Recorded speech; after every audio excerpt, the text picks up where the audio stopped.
Evening, everyone. Welcome to today's edition of Daily Wisdom from Bhagavad Gita. Hope you had a great weekend or having a great start to your day, depending upon where you're joining us from. Always good to be back, and hope the feeling is mutual. If you are in Dallas, hope you're staying warm because it is snowed here today, so it's pretty cold here. In fact, we turned on our heat so much that I had to wear a t-shirt in between, but now reality has started sinking in. So, look at this. Welcome. Good morning, good evening. Let me share my screen. We will get underway with a very important topic, very practical topic related to our day-to-day lives, right? The concept of Karm Yog itself. And what is the verdict of Lord Krishna? I think somebody is speaking. If you can mute yourself, there's some backdrop noise that's coming. Okay, that's good. Ila Patel ji, I can see that. Give me a sec, I'll mute her. Okay. So let's get started. I'm going to share my screen and we will get underway with our opening prayers. And we'll have a three-course meal like we always have, starting with our appetizer segment, the soul soup segment, the main discussion, and then we'll get to the last section of it. So let me share my screen. Let me know when you're able to see it. Share. Why don't I have share option? Can somebody make me the co-host? Am I already? You are already co-host, no? Yes, you are already the co-host. Is it the new laptop?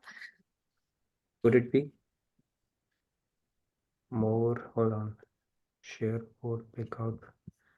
I should have, no? Should I make you host if that changes anything? Yeah, can you please? Yeah, I've switched laptop, so hopefully that's not causing the problem. Now try. You're the host. Okay, so just put up with me for a second. I'll have to get my older laptop. Before that, make me host again if you're leaving.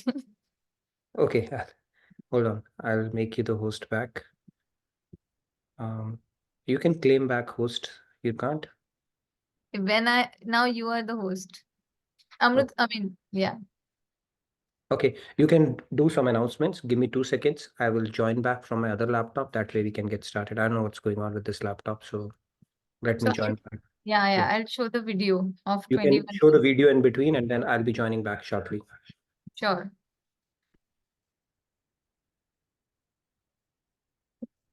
Okay, I am no more a host to share the video, Nitinji. You have to give me host privilege.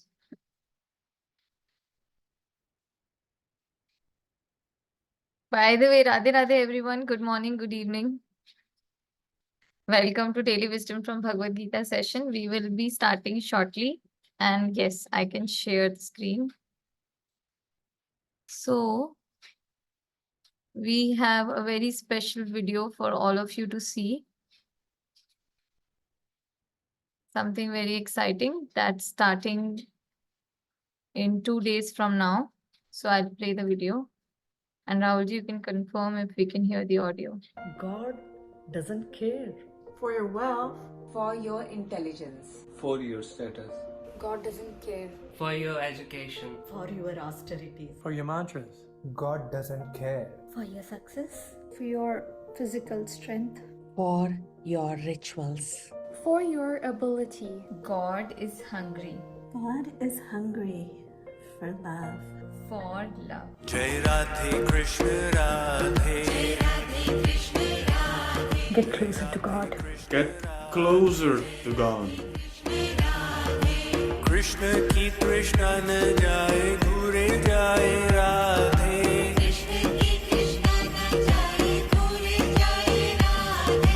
Krishna hoye moorchit dekhi chavi Radhe.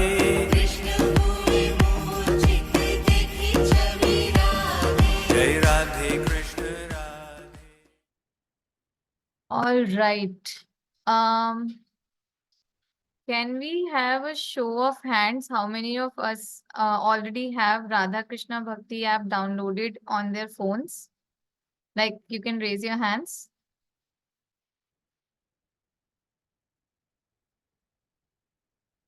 Okay, that sounds pretty good. At least I guess 40% of us have it, but many of us still do not have it. So I hope you watch the video right now. There is this 21-day Get Closer to God challenge, which is releasing on January 17th. And we just watched a video around it. So it's the great time for all of us to register for it. And the only platform in which we can participate in this challenge is the Radha Krishna Bhakti app. The app can be downloaded both on Android as well as Apple based platforms. It is for free, as well as this 21-day challenge is free. So please make use of this opportunity and download. The link is there in the chat. And what we are going to do today, at the end of the session, we will actually take a group picture of all of us showing our app on our phone. So if you haven't downloaded it yet, please download it. Towards the end of the session, we will take a screenshot.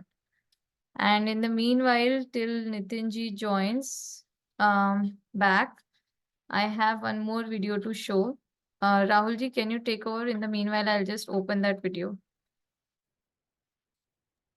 Yeah, sure. So the details of the challenge are already in the chat. So you might want to check it out and download the app from there and register from the website. So the challenge starts in 1 day, and we have some reels also. Maybe later on we can show all of that also. That's what I am playing one reel. Till the time real Nitinji joins, listen to the virtual Nitinji right now. Okay, he's joining. All right. So let me play this. Have you ever wondered who is God? What is my relationship with God? Or do I even have an option to build a relationship with God? And if there's a way I can approach building that relationship, if all of these questions have intrigued you, like in my case, do register for Radha Krishna Bhakti app and enroll for 21-day challenge. We are going to tackle these questions in a very structured and a systematic manner. I have registered for it. Have you? All right. So I think Nitinji has joined us again. So you all know, I guess there is no one here who does not know about this challenge. So please download the app. We are going to click the picture of all of us with our apps on our phone towards the end.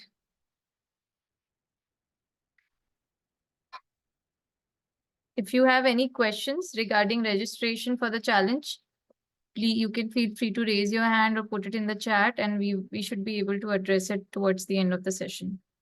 Nitinji, you're a co-host already, so you can.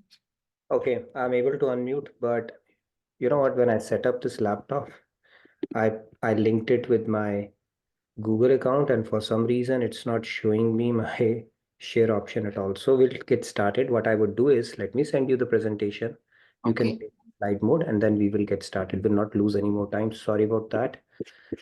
You know, I'm a techie, but a reluctant one, as you can see that I keep on struggling with these things, and I should have tested it out better. So let me know. I'm going to send you my presentation, and we'll get underway. Okay, sorry about that. It's the first time it's happening. I don't know why it's happening, but we should get it under control now. Okay, so PPT is going to get sent. All right, Sandhya, I've sent it to you. You should be able to play it. Okay. Not ideal for me, but we'll manage. Did you get it? Just waiting. It hasn't come yet. Your home is closer, far away from her home, yeah, Nitinji. So it might take few minutes to come there, yeah. I know this is the first time it's happened in the last 3 years, right? I don't know, it's the snow effect. I switched my laptops today. When I set it up my Zoom, I linked it with my personal account, and now I'm not seeing share option. I don't know what it's not liking. So forget about that. Even this one. Did you get the presentation? Yeah, I got it. I'm downloading. If you can start playing it, We'll start with our opening prayers and don't do too many clicks, okay? One click at a time. That's the key. All right, let's get started. Again, a very warm welcome to all of you. Sorry about the minor hiccup that we had, but we'll get started. I'll make up for the time. Yes. Let me start sharing. We'll start with our opening prayers and we'll get underway. Thank you. All right, so we'll start with our opening prayers then. Gurur Brahma, Gurur Vishnu, Guru Devo Maheshwaraha, Guru Sakshat Parabrahma, Tasmai Shri Guruve Namaha. Vasudeva Sutam Devam Kamsa Chanuramardanam Devaki Paramanandam Krishnam Vande Jagat Gurum Krishnam Vande Jagat Gurum.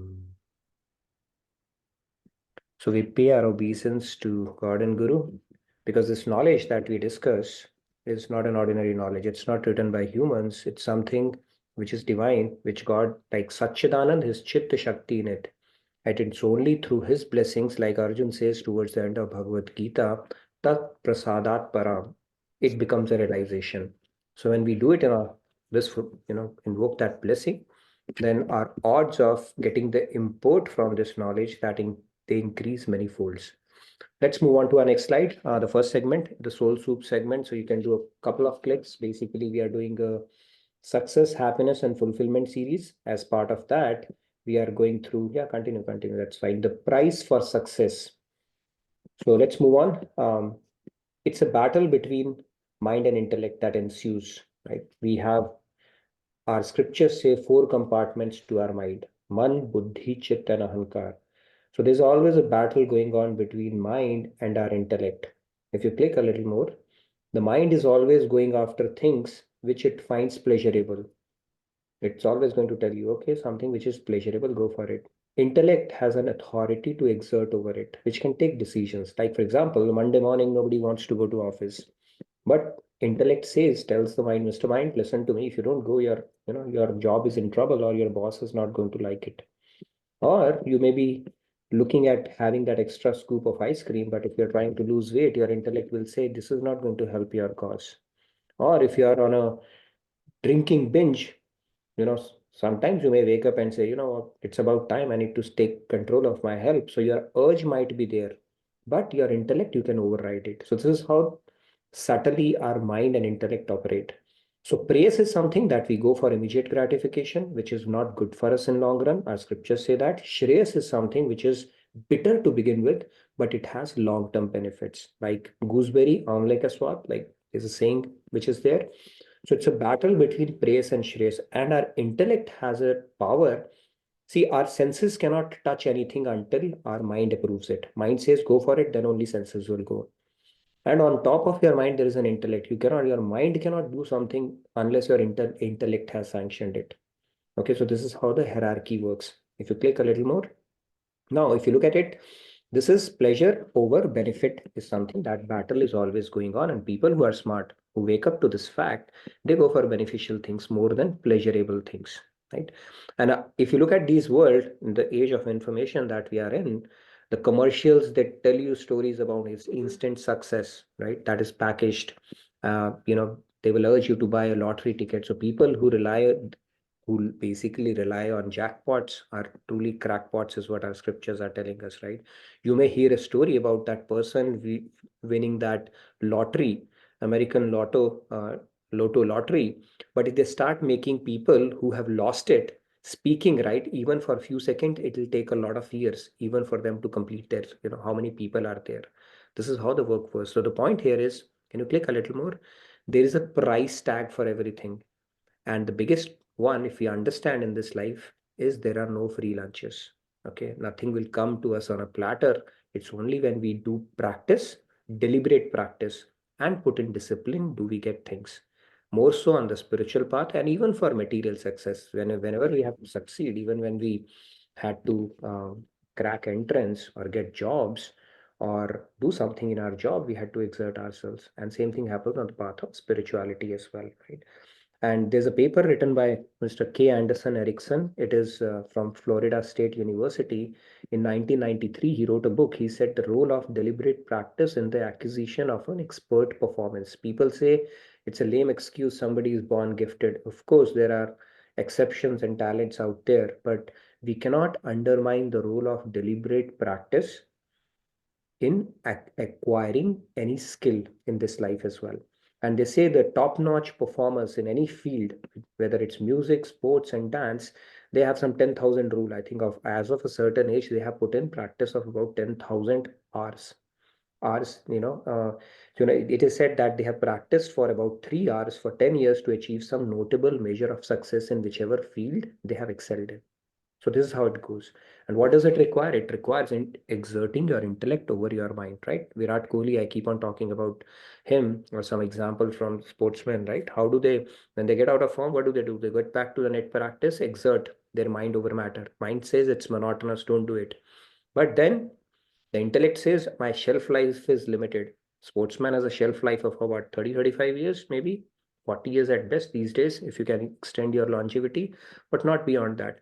And if you still go for things which are pleasurable to your body, what your mind is telling, then you will not make much of a progress. And our scriptures tell us, Manev Manushyanam Karanam Bandha Mokshayo. Mind is our biggest enemy right now because we have not befriended it as yet. And that is all the more reason for us to invest in spiritually. See, when you invest in market, there is market risk.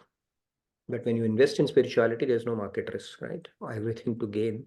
The least that will happen is you'll become a better human being and more effective in your personal, professional relationships as well. So with this nugget, we'll continue to build on this concept of deliberate practice and the price tag. What is the price tag for us to succeed in any walk of life? So we'll continue on this discussion as our Soul Soup segment. But now let's move on to our shloka 5.2. Now, Arjun is asking Krishna very clearly, just tell me decisively if Karm Sanyas is the way to go or Karm Yog is the way to go.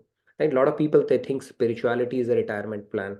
Okay, when you were going to become Baba or a sannyasi and go to a jungle, and that is what spirituality is. And it is something you do when you have nothing else to do in life. Right? You have settled your kids, you have made all the money, and now let me think about it, but doesn't work that way. I'll talk a little bit about that as we go along. But let's get into the shloka and see what Lord Krishna is telling us. And today we'll do a little bit of tilling of the ground regarding this concept, because it is a very deep concept, and stop me where you're not able to follow it, because we are going to build it layer by layer for us to lead into the very concept of Karm Yog itself, what Karm Yog means. Karm Yog is not just because you're working, you are doing Karm Yog. Doesn't work that way. Although most of the people would like to believe it that way. Right? If you are working, we are doing Karm Yog. And people who are doing Bhajan Kirtan, they don't know, what Karm. Its Karm Yoga is much deeper, and will lead into that conversation in a very structured manner. So let me recite this shloka. You're welcome to follow along, and then we'll get deeper into what the topic of our discussion today. Shri Bhagavanu Vacha Sanyasa Karma Yogascha Nishreya Sakaravubho Tayostu karma sanyasyat karma yogo vishishyate. Okay, we can take a few hands.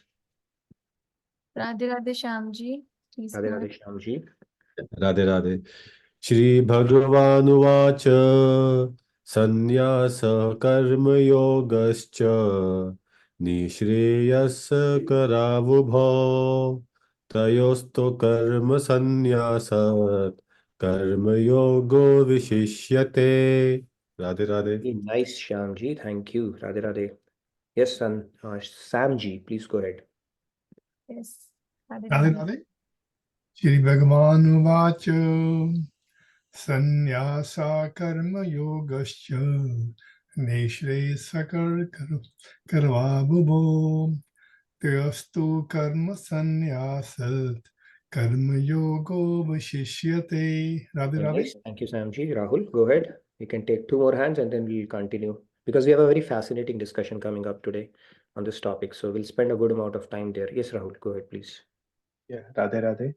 Shri Bhagavan Vacha Sanyasa Karmi Yogasya Nishre Karavubho Tayostu Karma Sanyasat Karma Yogo Vishishyate. Radhe Radhe. Radhe, thank you. Go ahead, Sandhya. Shri Bhagavanuvacha Sanyasah Karma Yogascha Nishreya Sakaravubhau Tayostu Karma Sanyasat Karma Yogo Vishishyate. Wonderful, very nice. Okay, I see one more hand. We'll freeze it. Vinamra 7, please, real quick. Radhe Radhe everyone. Radhe Radhe. Sri Bhagavan Uvacha Sanyasya Karma Yogasya Nishreya Karma Karavubha Tayasu Karma Sanyasa Karma Yogo Vishishyate. Wonderful, very nice. Thank you. Let's get started. So this Lord Krishna is saying both the path of Karm Sanyas and Karm Yog working. So one is renunciation of actions, like we see, people who renounce actions will become Babas and Sannyasis. That is one. And Karm Yog, working in devotion, lead to the supreme goal. But Karm Yoga is superior to Karm Sanyas. He is very clearly, decisively, unequivocally stating that Karm Yoga is superior to Karm Sanyas. Now, first of all, Karm Sanyas is a pretty deeper concept. Every Baba you come across does not mean they are doing Karm Sanyas. Okay, if you are not truly ready for Karm Sanyas and you have prematurely renounced the world, you will be found cracking pot, as you can see so many people. So we will get deeper into that concept as well, but let's focus our attention on Karma Yoga aspect of it. We'll till the ground around it. Okay, we'll not get into the, we'll see how best we can till it, leading to the discussion that we're going to have. So let's move on. Can you imagine a life without a smartphone? Anybody can? Now, I mean, my newer generation, of course, cannot, but if you go to the older generation, I mean, I have spent most of my life with a dumb phone only. I always used to say if you're smart, you don't need then you can deal with a dumb phone, but if you're dumb, you need a smartphone. But then in present times, even my parents, now they've got so hooked on to WhatsApp and everything that you can't really imagine your life without a smartphone. Right? It's almost like you cannot just imagine it. It's like it has to be part of our life, right? Similarly, there are things, right? There are things, and are your apps of any use without the Wi-Fi? You have all the apps, but if there's no Wi-Fi, what's the point, right? So Bhagavad Gita is a little bit like this, okay? You don't know until once you start used to it, you cannot imagine your life without it. How can somebody lead a life, a sophisticated or a complicated product like human life, without really knowing the manual around it, without understanding the principles around it? It's a very tricky proposition. And when you start using these principles, then you can't even imagine. Can you click on that, Sandhya? Then you can't even imagine your life. How are you leading a life, without understanding the deeper principles and continuing to deal with the problems of insecurity, stress, worries, so many things that we deal with, not knowing how to deal with failure, what to do when we fall down in life. All those things are bound to happen, will continue to happen. And when you don't have a manual, you don't have a recourse, you don't understand the deeper principles, I don't know what kind of a life that is. So this is how Bhagavad Gita grows on you. It's like that smartphone, you don't know you need it, but once you start using it, you can't imagine a life without. And are your apps of any use without the Wi-Fi? Right? So until you bring God into the mix, that is the Wi-Fi. You can have you can load your life with all the things, the big house, the car, every gadget you can lay your hand on, but it will still keep you where you started off with. With your experience will tell you, you probably would have exceeded the goals, financial goals or other goals that you had set when you were a student. But have you stopped? Has it given you the satisfaction or happiness that you were looking for? No, because that calculation itself is wrong. We'll talk about that. Let's move on. Now, Karm Yoga or Karm Sanyas, let's get into it. We spoke about Let's quickly click on that. What is the difference? Is there an overlap? Let's get the whole slide out. What's the difference between two? Are these mutually exclusive or different? Are these same? Is there an overlap? These are the questions we'll tackle during the course of this discussion. This is the fifth of the Arjun 16 question that he had asked Lord Krishna. And that is where we're going to spend a good amount of time in this week. Now, Arjun Vishad Yog, what is the build up to this whole scenario? Let's quickly recap that. It all starts with the doubt that is raised. Just bring up the entire slide. That's fine. I forgot I'm clicking here and seeing what's not happening, but I've forgotten that I'm not playing it anymore, right? So this context or the setting of this Bhagavad Gita discourse is the Pandavas and Kauravas, they are facing each other in the battlefield. And there's a very good reason Lord Krishna picked up that particular scenario. Because if in this kind of a stressful situation where you are pitted against a very formidable adversary, that to your own relatives, and the skill that is needed requires a lot of sophistication and focus, you can put these principles to use. If Arjun can put those to use, who's a proxy for all of us, by the way, then there is absolutely no reason or excuse for us not to be practicing and trying our best for these principles in our day-to-day life. We are also fighting a battle every day, right? That battle is within our head itself. This actually happens. We cannot reduce it to allegory alone, that this whole thing is a metaphorical thing, is it all? This actually happened. But this message is very profound because that battle we are also fighting in our head every day against our lower nature, right? Against the situations that unfold around us as well. So when this battle happened, Lord Krishna became a charioteer for Arjun, and Arjun says, take me to the middle of the battlefield. I want to check out who all are my adversaries here. Like a cricketer, batsman, he checks out the field setting. He says, I want to check out who all are there. And when he checks it out, like, God plants a doubt in his head, okay, in Arjun's head, so that this beautiful discourse can start. And he starts trembling and shaking, not out of fear, but with the prospect of having to kill his own relatives, for the sake of kingdom. He said, I'm not going to take blood of my relatives on my hand. Rather, I would renounce everything and go to a jungle and become a Baba.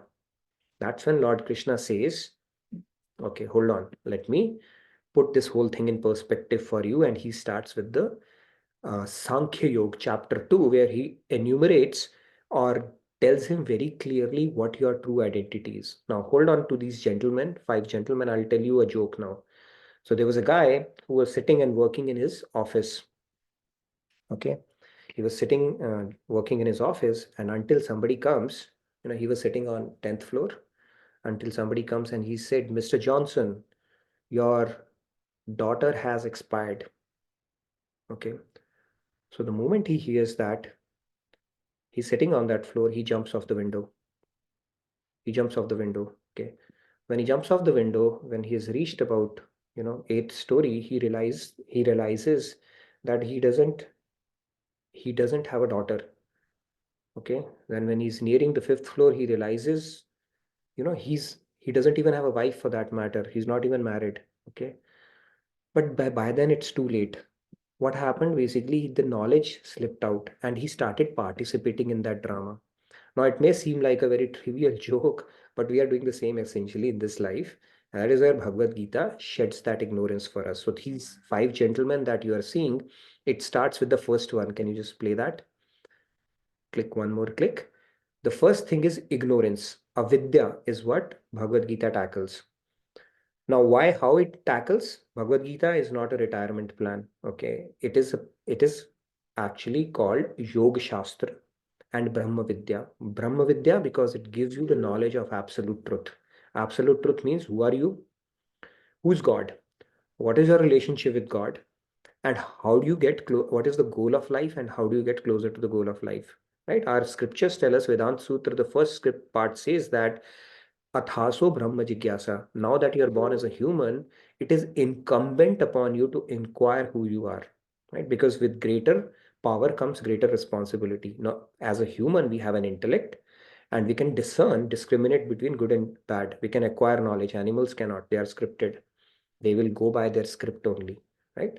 A bird, when the season changes, right? It's let's say they start flying towards South Pole when the winter sets in. Why? Because they know they are scripted to do that. Or the lemon seed will only grow lemons. It will not grow a mango or an orange for a change, or just for the sake of it, for the fun of it. Or if a tiger is hungry and a human comes in front of it, it'll eat and it will not incur a sin. Our scriptures say no, your animal will not incur sin. But if a human eats a tiger, it will incur sin because you have a discriminating body. So the first thing that Bhagavad Gita tackles, it's a Brahma Vidya. It tells you those relationships. Second is called Yoga Shastra in the sense that it's a practical day-to-day living manual. What do you do when you are stuck in a particular situation and how to develop a perspective around it, right? The Karm Yog exactly deals with that. So the first thing it tackles is avidya. What is that avidya? The misconception of our true reality. Something which is anitya, we consider it as nitya. This body, we identify ourselves with this body. When we look at this mirror, this is who we are. And this is temporary, which is unreal. We consider it as a real. And then what happens is this becomes the fundamental mistake or the cardinal sin as such. Why? Because 2 plus 2 equal to 5.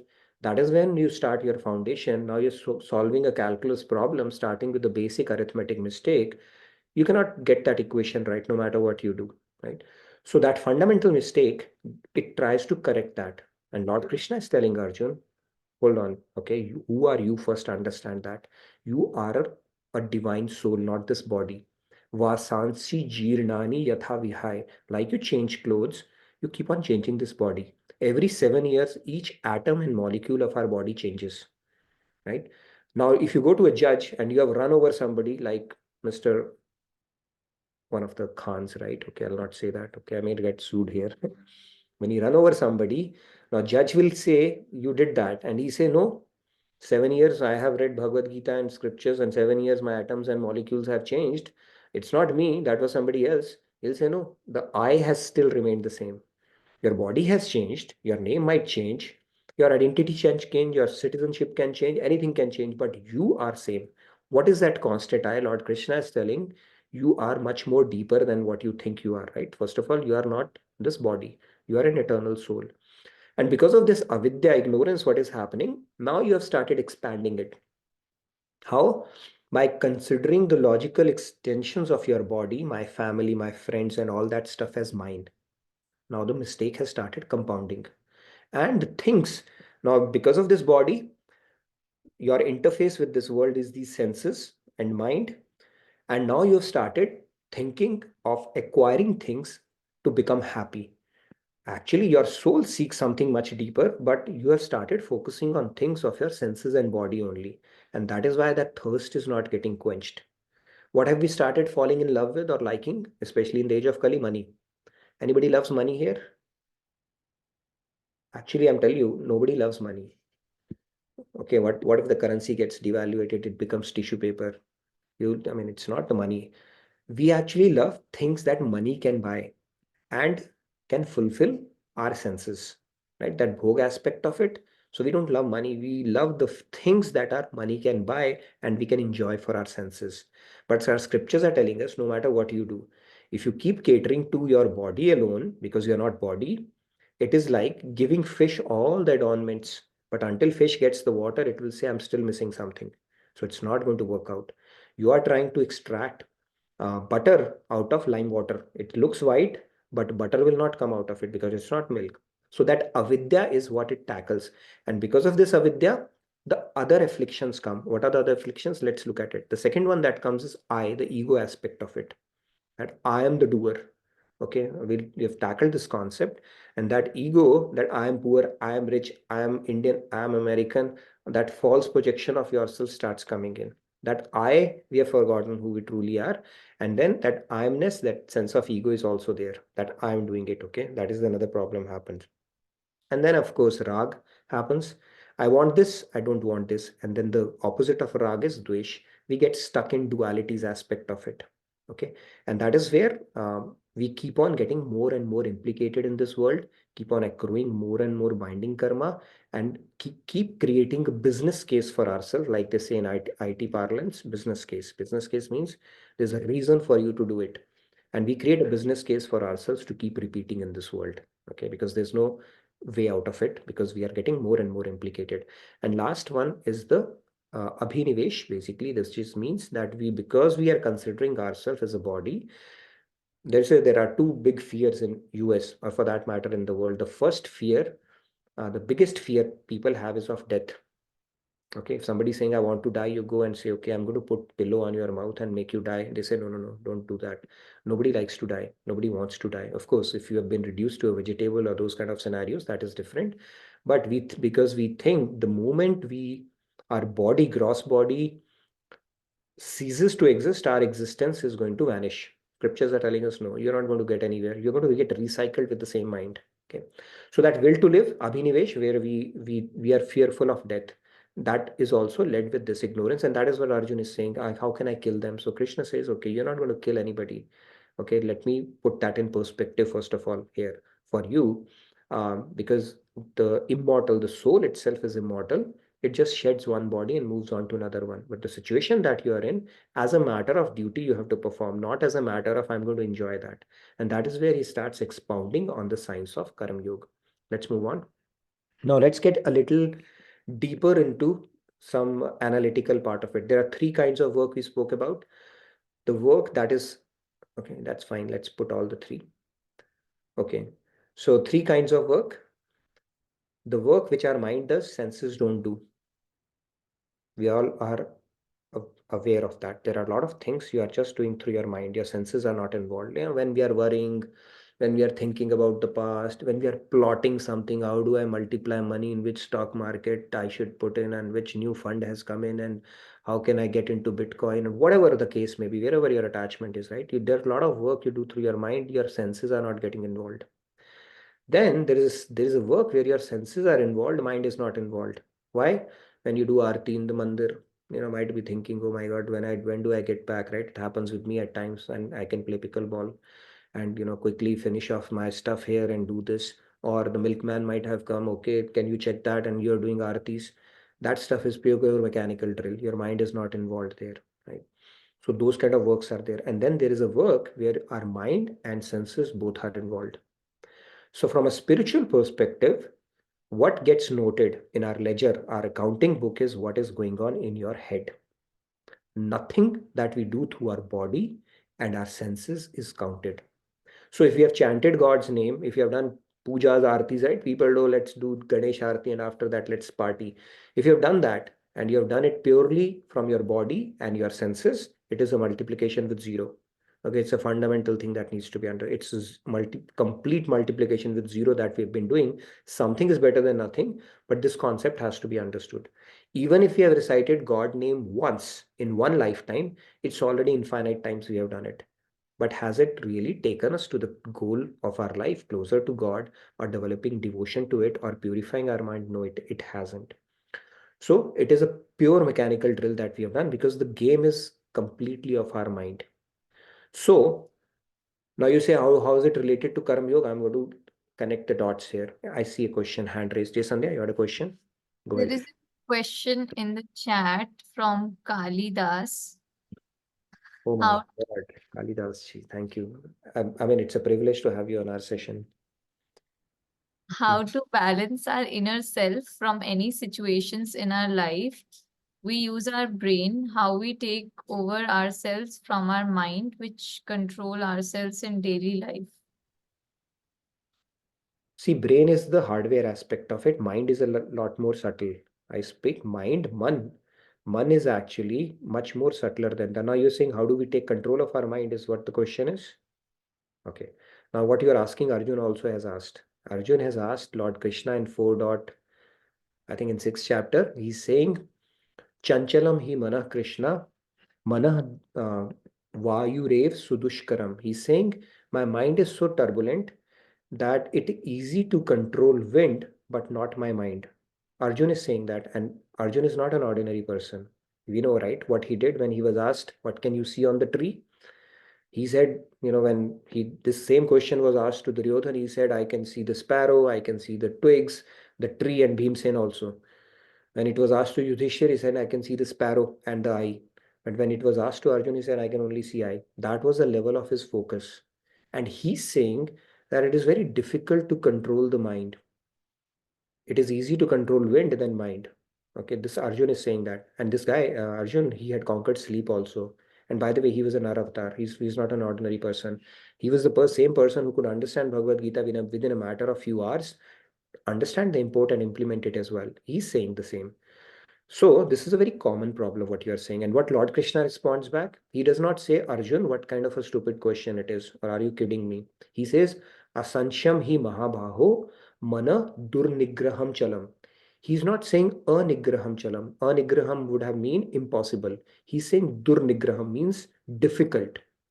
And then he goes on to say it, Abhyasena tu konten vairagyena cha grihate. With practice, the nugget that we spoke about today, practice, deliberate practice, and detachment, you can control it. So we will, if you keep on reading Bhagavad Gita, you keep on attending the sessions, you will keep on getting the tools of what it means. So with practice and detachment, we can bring it under control. Because right now our mind is a factory which is generating 60,000 thoughts a day. And if you haven't controlled it, you haven't made it a fertile ground for productive thoughts, it can trick you anytime. It is our biggest enemy.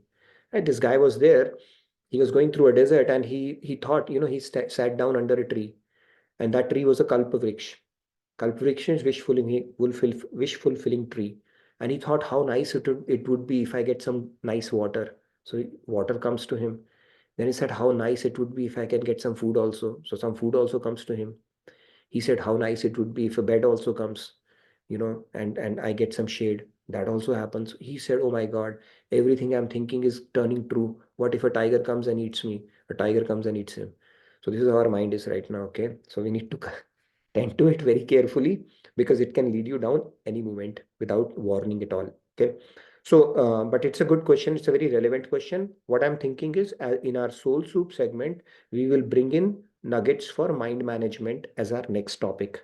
We will go through tools that we can employ in our day-to-day lives, because there are shlokas in Bhagavad Gita that talk about it, but we can break it down even more and talk about it in our soul soup segment as well as our next series after we complete our success, fulfillment, and happiness series. But good question nevertheless. Thank you. Now, if you look at it, mind is the real thing. Now, spirituality is all about cleansing this mind. We all are troubled with our mind only. There cannot be anybody, if there is anybody, you can raise your hand. I would really love to have a good discussion and understand how it has happened. If you are in advanced stage of spirituality, then yes, your mind will not trouble you. It has started becoming your friend. But most of us are afflicted with material things, problems. It is worrying, anxiety, dealing with situations, lust, greed, anger, all that stuff are the bondages our mind is having right now. So spirituality is all about cleansing the mind. Antakaran Shuddhi, if you go to scriptures, it says Antakaran Shuddhi is what we need to do. And that is the technology. When you cleanse yourself, when you can see things as they are, then the job of spirituality is done basically. You would see God directly in front of you. However, the irony is this is the most difficult cleaning. Okay. And nobody can tell you any techniques. You go to any leadership courses in your corporates, give them 20,000, 50,000 bucks. They cannot tell you how to clean your mind.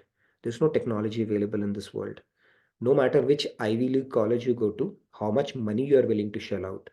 This technology nobody has other than subscribing to spiritual technology. That is where our scriptures, our Vedas and Bhagavad Gita, which is the essence of all the scriptures. What is Bhagavad Gita? It is Trai Prasthan. There are three gateways to our Vedic wisdom. One is Upanishads, which are aphorisms, very difficult to understand. Okay. If you go and start digging into Upanishads all by yourself, you'll not be able to understand. Then there is Vedanta Sutra, which is a synopsis of, which is also pretty esoteric for common man.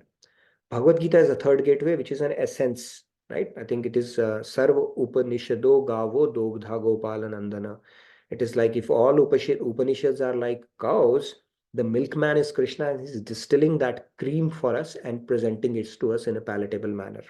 So Bhagavad Gita is the book to read and refer to enrich our day-to-day life, not to postpone it as a retirement plan. Okay, it's never going to happen. Your mind is playing tricks again. Okay, we'll do it. What you'll do it. You have to prioritize it. We don't wait for the perfect moment. You create that perfect moment, right? When we get out of our house, we don't wait for all the signals to turn green before we step out. You proceed, and the next things will make sense. So this technology that I'm talking about, most difficult cleaning job. It is required because it's like when you still your mind, when it is cleansed, you can see things as they are. It's like that placid, calm, serene mountain lake. You can see its bottom. But when the water is muddy, you cannot get to the bottom. And that is where Lord Krishna is talking about Karm Yog is the technology where you start cleansing it step by step. Okay. And what is Karm Yog? More deeper aspect of it. We don't need to go further. Okay. That goes a little too far. That is for the next session. I can take a few questions related to this. So Karm Yog is the technology which would enable you to start purifying your mind on a day-to-day basis and start reaping the benefits in the laboratory of life. Whether you are playing cricket, whether you are working in office as a professional, whether you are a householder, in your relationships, pretty much in all walks of life. These are so powerful principles that you cannot go wrong with them. It will only improve the quality of your life, and the assets that you build are going to serve you not only in this life, but lifetimes after as well. It's not a one lifetime game, okay, first of all. And the freedom that you would enjoy in your mind because of this is priceless. So this is where the concept of Karma Yoga is of paramount importance, because these days work takes majority of our time, right? 8 hour days there everywhere, unless you are in France. In our case, it could be more than 10 hours, right? We are not a socialist country here. Most of the countries are not. So even if you're working more than 8 hours, the opportunity that you get to cleanse yourself by practicing some of these principles is priceless. So we will talk more about Karm Yog. So that is why Lord Krishna is saying Karm Yog is superior. Now, Karm Sanyas, can we undermine it? No, we cannot. There's a reason why he's saying superior, okay? Because it works for 99.9% people. We'll put it in perspective in subsequent sessions. For now, I'll take a pause and take any questions that you may have. I know I've been talking a lot, so please do. Any questions to get the discussion going?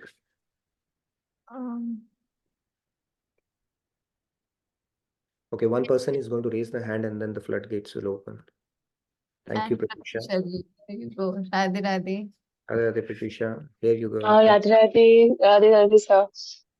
Yeah, my question is, you said that when the mind is still, it can show you things in its real perspective. So when we are actually practicing bhakti, so we are detaching the mind from the worldly things, worldly thoughts, and connecting it with the God. So is there any time where we are not thinking about anything, because either we are thinking about things, worldly things, or God? So where is that stillness coming from? No, that's a good question. So if you think about it, your chitta, right? We said the mind has four aspects to it: man, buddhi, chitta, and ahankar. Chit, the tendency of chit is to attach it to something. Okay, that is the tendency of chit. Chitta vritti, like they say. So you have to attach it to something.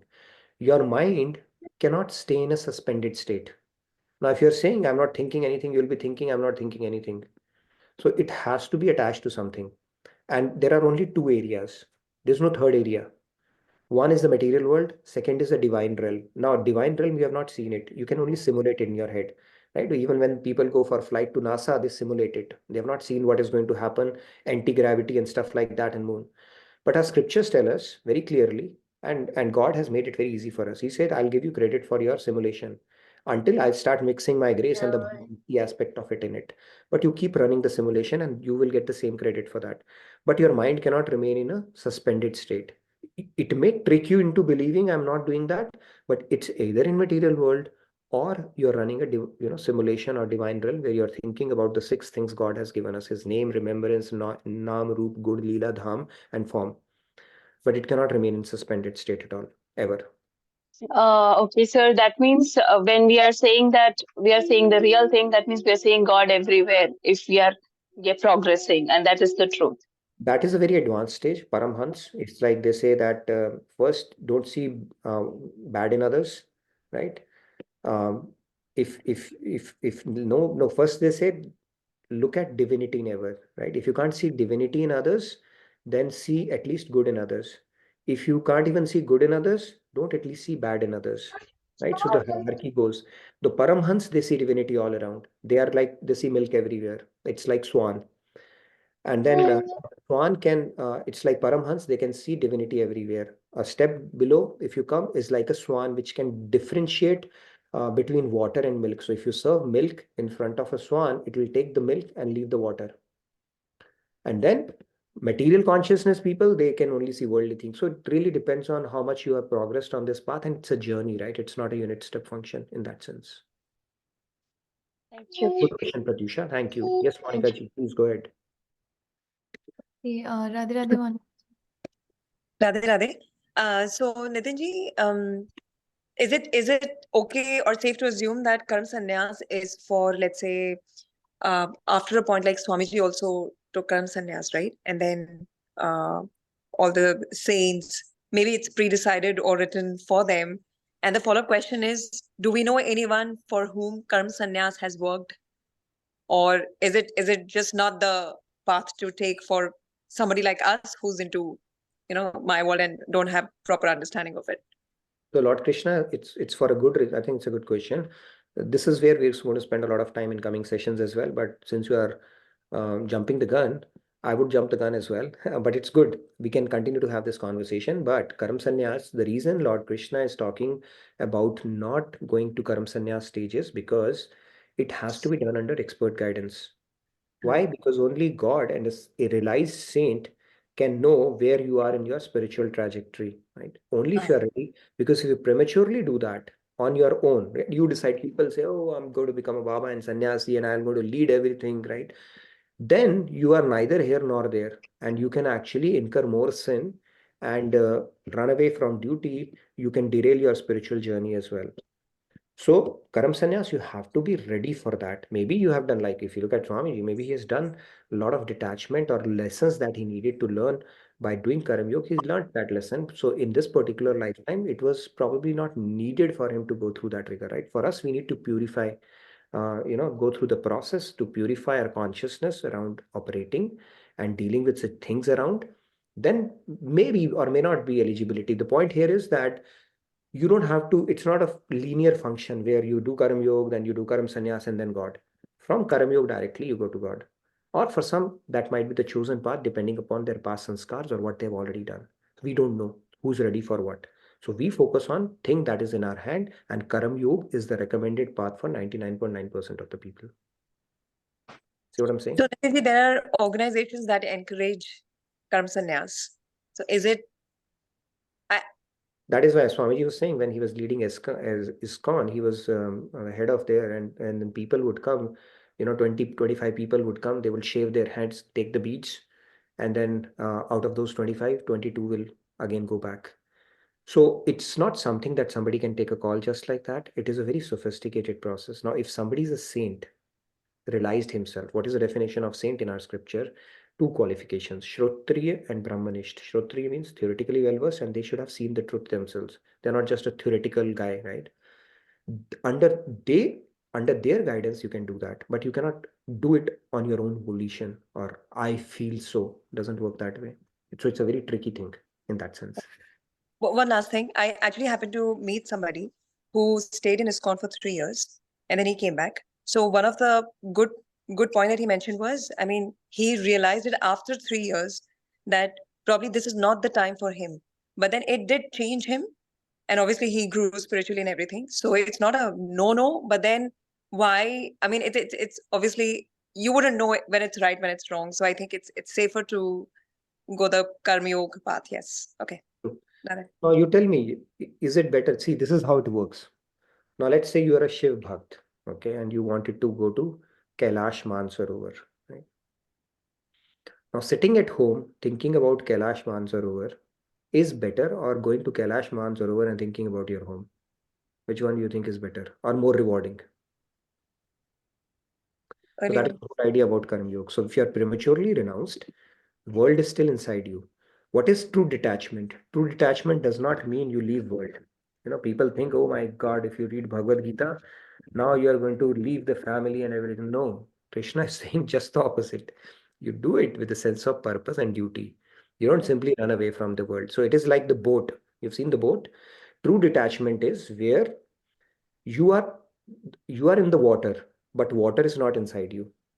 So you are in the world, but the world is not inside you. That is the whole consciousness purification that is happening. This attachment, fear, insecurity, anxiety, worry, all this is happening because of that unclear mind, muddled mind, and ignorance. Ignorance is leading to that compounding effect. Bhagavad Gita says, okay, let me give you, cleanse that up for you so that you can, free up your mind and get closer to, understand the things as they are, and of course, getting closer to the goal of life as well, right? So it talks, entire process, it gives you a complete roadmap for that. That's how it works. Manish Bhopali, good to see you, Vicky. And belated happy birthday, by the way. Go ahead. Radhe Radhe Manish ji. Radhe Radhe, Radhe Radhe Bhaiya. Radhe Radhe. And Bhaiya, I know you are trying to transfer the joke to me, but I will not let you do so. Okay, I'll not. I just tried. Go ahead, Vicky. Good to see you. Go ahead. Seriously, Bhaiya, like great seeing you after so long. And Bhaiya, like, do you remember I was having the same question, and I asked this question to plenty of times, right? Like, what is right for you may not be right for me, and which is again not morally right also.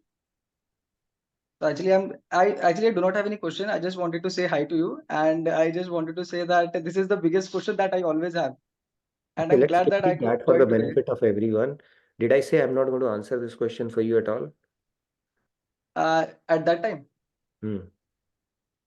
yeah, you just gave me some glimpse, but you said you have to join the classes. Okay, okay. You can say the question. We'll take it up, I think, for the benefit of everyone. We may not be able to do justice in 3 minutes, but repeat the question, and then I'll set the context for it, so that we can bring it for broader discussion and for everybody's Yeah, benefit.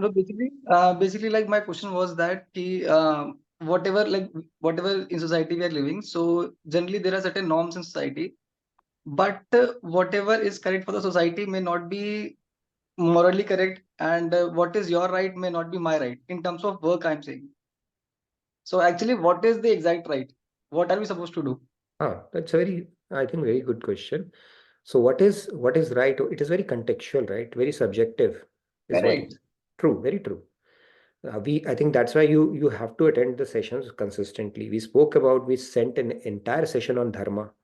Okay, and dharma is not a simple thing to understand in a situation. What is the right thing to do in a particular situation? What if your house is on fire and your community is on fire as well? Would you save your family first? Is it the right thing to do, or would you rather save everybody first? Right? Bhishma, because of his oath of allegiance, he sided on the side of Kauravas. Was it the right thing to do?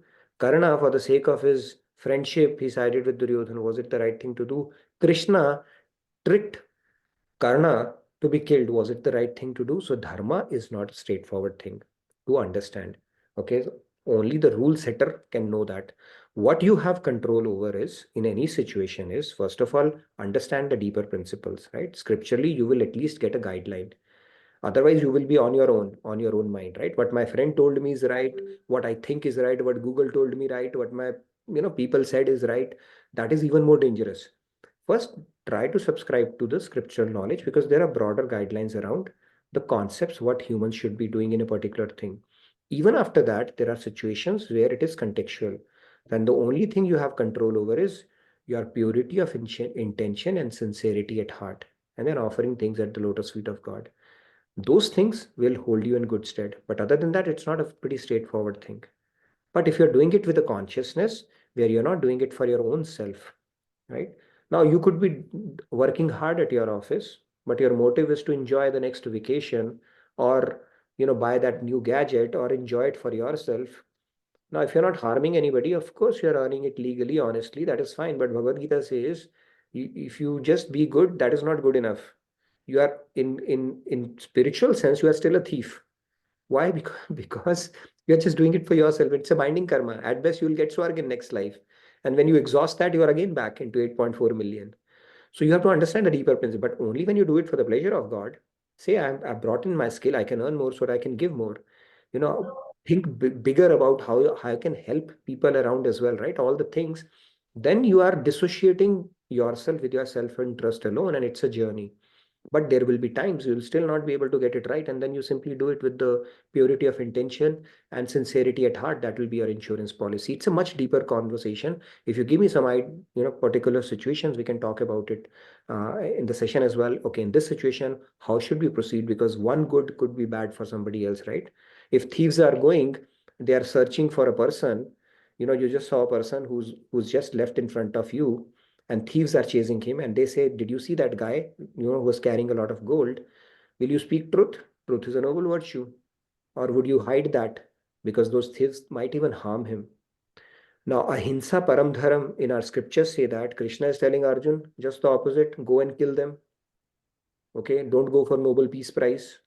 What is dharma in that case? So this is not a topic that we can just get it just like that. It just grows on you. So first we subscribe to the right knowledge, and secondly we let it grow into us, and thirdly, of course, we have to approach things with a very pure intention and as selfless as possible. That is our insurance policy. There's no right answer as such. And finally, if you look at Krishna, what he says in Bhagavad Gita 18.68, Sarv Dharmam Parityajya Mam Ekam Sharanam Braj. That means the topmost dharma is to simply surrender to him. That surrender concept is very deep, by the way. Right? We'll speak about it as well. But yes, it is subjective, it is contextual, but then we can apply a rule of heuristics or thumb rule as well around the situation as well to simplify this conversation. But good question. Nevertheless, we'll continue this conversation. Maybe one more hand we can take if we have, but good to see you, Manish. We'll continue with this conversation. Same here, Bhaiya. Okay. Feedback can- tracker, if you have posted, please do fill it out. Any suggestions, feedback, questions that you may want to bring into the sessions, which we can bring into, but to our, upcoming sessions. And this week is going to be focused on Karm Yog, Karm Sanyas, difference between the two, intersection between the two, which is the recommended path, why or why not. Okay, so let's spend a good amount of time on this topic. Yes, Samji. Radhe, my question is the 21-day challenge. I'll be starting on 17th. Yes, you have to take a picture. 17th of US time or 17th of India time? US. US. Okay. Thank you. So So, I have installed the app. I can take my, I think you said, and right? that's You what have I to take some was picture. getting to. So can we we can get back to this 21-day get closer to God challenge. We all can show our app also. We can take our picture. But before that, I wanted to highlight 4 steps that each one of us have to do. We have put that in the chat as well. Sign up for this challenge for those who have not yet done. Download the app for those who have not yet done. Create a video saying that you are participating in this challenge. Like I showed the video made by Nitinji. Wonderful one, right? If we all participate in this challenge and create a video, post it on our social media, we will help in creating the wave and spreading the awareness around it. So do that. And you can also tag some of your close and dear ones so that they can also feel encouraged to make their video and post it on their social media. That way we will create awareness. So these are the 4 steps. Ideally, all of us should try and take. In case you have any problem in doing this, you can always reach out to any of us and we can help. But would strongly encourage everybody to do that. And now we can actually There's turn on. another step, Sandhya. The last step is to remember all the steps above that you spoke about and just do that. Now, if you can publish that, I think that will be helpful. I But have let's sent it in the chat Sure. Oh, you have already? Awesome. multiple times. There in the chat. It And is there this in the chat. app, by the way, I'm seeing Karm Yog timer is there as well. You can set the timer, set up some reminders for yourself, to practice. Now, Karm Yog, what are we going to practice? We'll talk about that as well. But this is a very, very, very, what do you call that, handy app in that sense, with tons of good resources, plus this upcoming challenge, plus some of the very cool features where you can set some triggers for yourself in your day-to-day stuff, to practice Karm Yoga, which we're going to talk about anyways in our upcoming sessions. But here's the proof. I've already done that. You can take a picture of whoever wants to show, and then you can. It's not coming. Okay. Should I take a screenshot?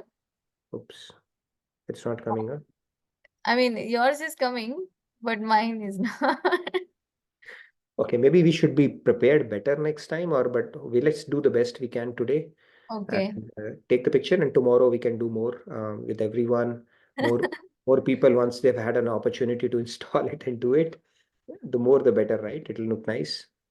Yes. I can see some smiling faces already. Komalji is smiling. She's very happy flashing this. So this is good. Okay, I will take a screenshot. Ash is also doing that. Monica ji, you are left behind. Michelle is doing that as well. क्या मोनिका दी क्या कह Sam रही ji is doing it as well. Very nice. Rahul is doing it as I'm well. attending the session using my phone, so I don't know how to show. Oh, okay, Oh. phone. Maybe one screenshot you take today, second screenshot with the rest of us. Sure. That I'll is use fine. your other phone. I am taking screenshot one. Okay, And Arun, I see that as well. Kavita, why you're not doing that, Chiki? I got Okay, that's fine. Tomorrow you figure out a way. Okay, and Vicky, the joke will be turned back on you if you don't do it tomorrow. Okay. I took 2 screenshots. So Lakshmi ji, we are seeing you more than your mobile. Okay, so today for a change we need to see more of the mobile. Done, I guess. Like in like Okay, no, thank you for cooperating.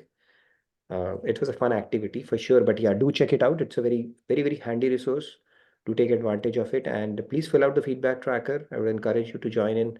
This week we are going to go really deep into this topic. Okay, it's one of my favorite topics related to Karm Yog. And any questions that you want to discuss, which you didn't get an opportunity, put it in the feedback tracker. I'll bring it to the session. As part of the discussions that we're going to have, Karm Yoga and Karm Sanyas. Yes, Lakshmi ji, you had a question. I'm unable to unmute you, Lakshmi ji, Radhe Radhe, but You have become unmutable today. Look, let me try that. She Sorry is joining. about the technical problem today, but thank you, Sandhya. I think you managed it well. A few clicks here and there, but that was all right. Okay, yeah, Lakshmi, you there?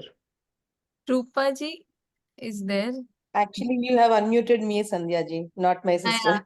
Yeah, I don't see her anymore. So I thought you guys are together, but okay. Okay. Any other Are we question? doing the devotional segment? Sure. So we do the Man Karun Sumiran, and let's pick up the next lines. Do we have the volunteers for the day? Yes, we have once we have the slide up, I guess. Okay. So this is our last segment. By the way, we wrap up at 10. You're welcome to stay back where we do a bit of chanting. We have picked up this beautiful bhajan, Suminar Karle Mana, which is the remembrance part of it. And 2 lines each we sing. We take 3 hands. So go ahead, please. Who are the volunteers today? Shri Ramya ji, Radhe Radhe, please go ahead. Radhe, Sumiran Karle Mana, Radhar Radha Ramana, जग तो विनाशी है मना,